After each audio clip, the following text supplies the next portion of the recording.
happened on that day? Well, it's a month, but at the end of March 2019, there was a tweet by Kelvin Ayre saying that Craig will start pursuing people calling him a fraud. Are you aware of that? I'm aware of a lot of public and private communications around Craig defending himself against what's been said publicly, yes. And did you discuss the strategy, or what you can call it, to start suing people? Not that I can recall in that type of directness, no. I mean, I was involved in a lot of peripheral discussions around what was going on, but I wasn't developing strategy. But did you discuss it with either Wright or Cavalier or someone else? Probably. And do you know what the goal was? I can assume what the goal was. What do you assume the goal was? To cease this bombardment that was occurring publicly against this person. Yeah.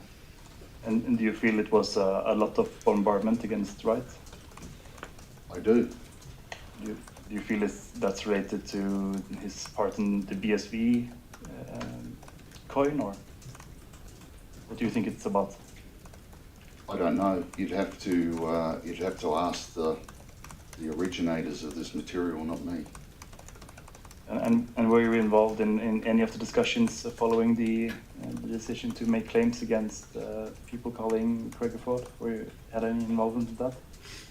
Well, it's not my case, and they're not my matters. But I may well have been involved in information flow about what was happening. But I wasn't making decisions, nor was I giving direction. I think just some question from my colleague.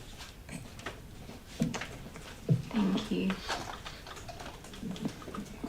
Just going back to the Andreessen signing session. Mm-hmm. Who was it that downloaded the software used for the signing session? Andreessen. That was Andreessen. Okay, can we just go to bundle B 3745?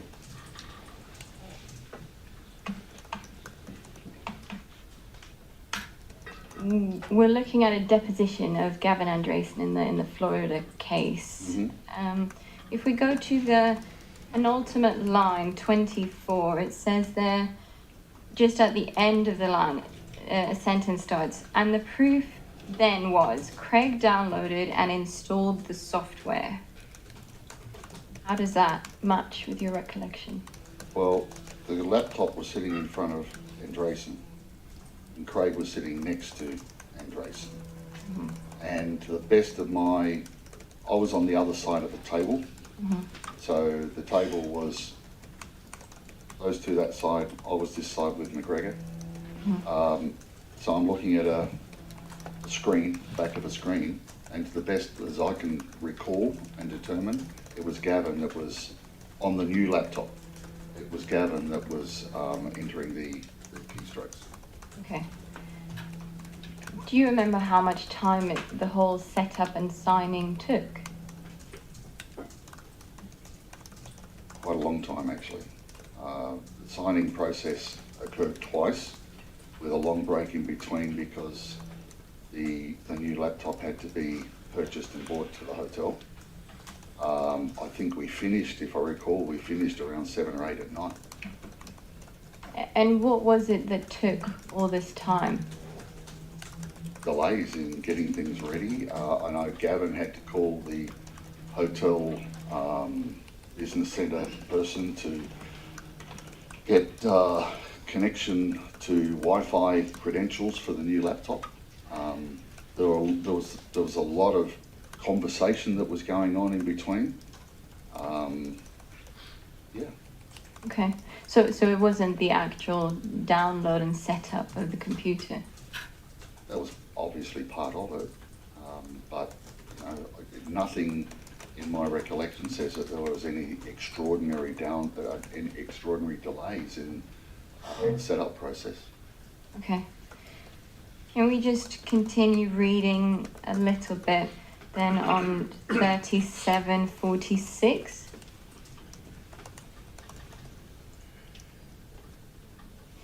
And this is, by the way, on the new computer. So the delay in terms of buying the computer and getting it and everything has already happened. And then that's when Gavin Andresen says, and the proof was Craig downloaded and installed the software. And then after many hours, I don't recall how many hours, but it took much longer than expected. At the end of that, I was convinced that he had taken one of the early blocks and signed a message using its private key. So from the point when the download, so Craig Wright downloads on the new computer, and then it takes a long time. What happens in between there? I'm not aware of any such long pauses in the process. So there were no pauses, but something took a lot of time. I don't know. I don't recall anything that would see it necessary to make a comment like that, unless this comment is about something else. The day. I mean, it was a long day. Okay. So who chose Electrum? To use Electrum? It wasn't me. It was Gavin, I think. Okay. Let's jump to 3747 then.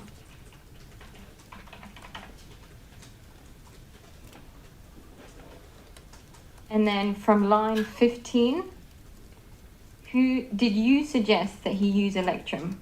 And Andresen? Me? No, sorry, I'm reading.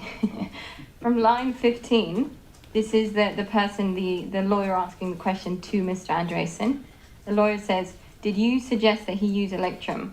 And he responds, no. He chose Electrum. He chose Electrum, yes. That's quite possibly the case. Okay. And did Mr. Andresen, did he witness everything happening on the computer and Like a hawk. like a hawk? Like a hawk. Understood. Can we just actually then continue reading? We are then on line 22. How was it downloaded? How did Electrum end up on the computer? It was downloaded via the hotel Wi-Fi, and then I'm on the next page. I don't recall if it was from the Electrum website or from GitHub.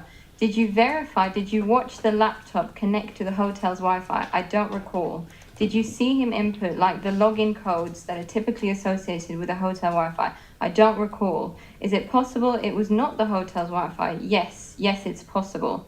When Electrum was downloaded, either from GitHub or from Electrum's website, did you verify that it had the HTTPS security certificate on the website? I don't recall. Did you verify the hash digest of the download against something you had brought with you independently? The hash digest of the Electrum software? No, I did not. And then we can just jump to page 3750. And we're talking about some Reddit private messages that have been sort of collected, and I'll get to that in a second, but it reads from line 5. If you go to the bottom of page 2009, do you see it says CSW signed on his laptop using Electrum. GA, which I assume is Gavin Andresen, did not witness the procedure on CSW's screen. CSW put the signature in a text file and put the text file on GA's USB stick. And now, I think we agree that there were some issues with these, but if you go to page 3... Unnskyld, administrator. Det noe med formen spørringen. Så dette jo en oppsummering skrevet av denne personen som jeg kalte Electrum. Men jeg kommer til det. Som har laget en oppsummering som Gavin Andresen sier den feil. Og så bruker man det nå slik dette har blitt inntatt i spørsmålsstillingen i en deposition til Andresen. Det noe med å gi vittne en kontekst. Ja, for hva kontekst, altså dette siste her? Her må vi ha må tolken hjelpe vitnet.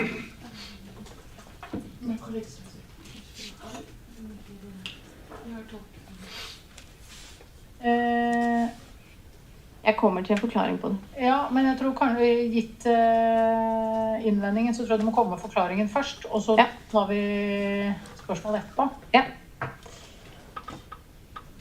Det var dit jeg var på vei nå. So we can just go to 3751. Sorry, where are we? Sorry, we're just moving to the next page to sort of explain what we've just seen. It was just on the last point here. We saw there were Reddit messages where basically it says that Gavin Andresen did not witness the procedure on CSW screen. And then if we go to 3751, we see from line 19 that Gavin Andresen says, some of the formatting is a little weird, but yes, all of the text is. The substance is accurate, I believe. And then on the next page, 3752, and this is also an answer on line 10. Yes, I believe at least everything on page 2009 and 2010, this person I was corresponding with put together from things I had said publicly around the time that this was being discussed. And then on the next page, 3753. I'm sorry, I'm losing this. I'm losing this. I don't know. Jeg tror administrator, hvis jeg får lov å bryte inn her, så jo problemet her at vitnet konfronteres med noe som et helt annet vitne har sagt i en annen sammenheng. Det jeg enig i. I utgangspunktet så tenker jeg at det jo relevant hva Gavin Andresen har forklart om en situasjon hvor dette vitnet stiller spørsmål om det samme. Men jeg I og for seg enig I at jeg henger ikke helt med her. Nei, og når da hverken, og det gjør ikke jeg heller, og da kan man I alle fall ikke formode at et vitne som ikke har hatt kjennskap til de tidligere diskusjonene om dette gjør det. Så jeg tror kanskje jeg vil foreslå at hvis den andre siden vil påberope seg noen forklaringer fra Andresen som gitt, så kan jo det dokumenteres senere I en separat session framfor å grille Matthews om akkurat det. Han har gitt sin forklaring slik han husker det, og så får retten vurdere Andresens forklaring dersom den vil bli lest opp. Det ville vel jeg ansett som å være den helt optimale måten å gjøre dette på. Hvis jeg kan skyte inn der på linje 20, på denne 3752, så spørs det, and there is a message on the, prikk, on page 2011. It says, you got several details wrong. I'll correct on my computer next. Is that from you? That is from me. Did you ever correct? Og så har han ikke gjort det. Men disse spørsmålene som Elektrum, altså han har jo gjort et forsøk på å oppsummere hva som skjer. Eksempel til Gavin Andresen. Andresen sier det feil. Det jo dette du nå leste fra, som sitert fra denne Elektrum, som Gavin Andresen konfronteres med I sin utspørring. Okay. Men det betyr jo ikke at det riktig. Gavin Andresen har jo sagt at dette jo ikke riktig. Nei, men et øyeblikk nå. Det helt greit med spørsmål som knyttet til om det noen motstrid mellom hva dette vitnet forklarer og hva Gavin Andresen forklarer. Men du har mistet både meg og vitnet på hva som Andresens egne utsagn I denne deposition, hva som knyttet til sitater fra Reddit, og hva han bekrefter eller avkrefter. Sånn at, og vi kan godt dokumentere det, men det vanskelig å få en bekreftelse eller avkreftelse fra vitnet når de ikke henger med. Jeg med på den. Da kan jeg bare stille et oppsummeringsspørsmål, så gir jeg meg. Ja. Just one question to sort of wrap it up. I mean, the reason that we're talking about this is because that Andresen's experience and what he supposedly saw has been a big part of this case, and you obviously witnessed this. And